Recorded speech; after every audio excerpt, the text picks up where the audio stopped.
Marcelo Bielsa tells Everton he doesn't want the job as manager, despite positive talks after flying in from Brazil, with Sean Dyche now in pole position. Marcelo Bielsa has told Everton he doesn't want to take over at Goodison Park, despite holding positive talks with the club, Sportsmail understands. The former Leeds United boss emerged as the Toffees' top target to replace Frank Lampard, who was sacked earlier this week following one win from 14 matches, and jetted into London on Thursday for discussions with the club's hierarchy. Everton had already feared that Bielsa would reject the role over fears about the squad's lack of pace amid their battle against relegation, with the team slipping to 19th in their turbulent season under Lampard. And now the Argentinian is expected to tell the Everton board, led by majority shareholder Farhad Moshiri and chairman Bill Kenwright, that he does not want the role at this time and would prefer to take charge in July. Everton needs somebody in now though, as they face an uphill battle to avoid slipping into the Championship. Taking over in the summer would allow him to have a proper preseason with the players and start from scratch rather than thrust himself into a difficult situation and risk having a relegation on his CV.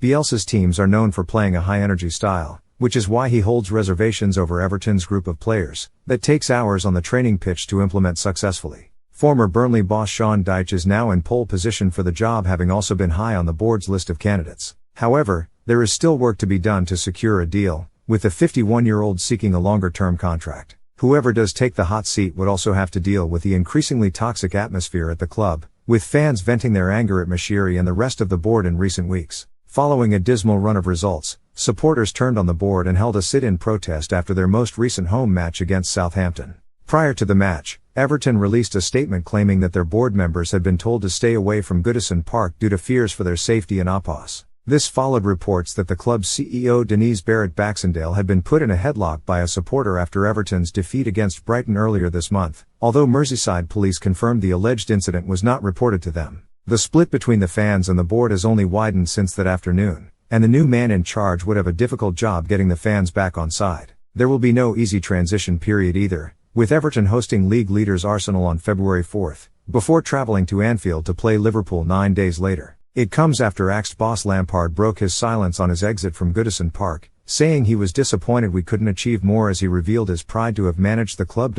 Coming into Everton last year, I knew we were in a tough moment, and I will always be proud of the incredible work and support from everyone involved to keep the team in the Premier League last season, he said on social media. Thanks to everybody that played their part as the whole club came together. I will never forget the incredible night against Palace that we shared. I want to thank all Evertonians for the welcome that you gave to myself, my staff, and my family. It truly is a special club with a huge heart, and an incredible history. I'm disappointed that we couldn't achieve more together and wish all the players and everyone at Everton FC the very best for the future. And oppos.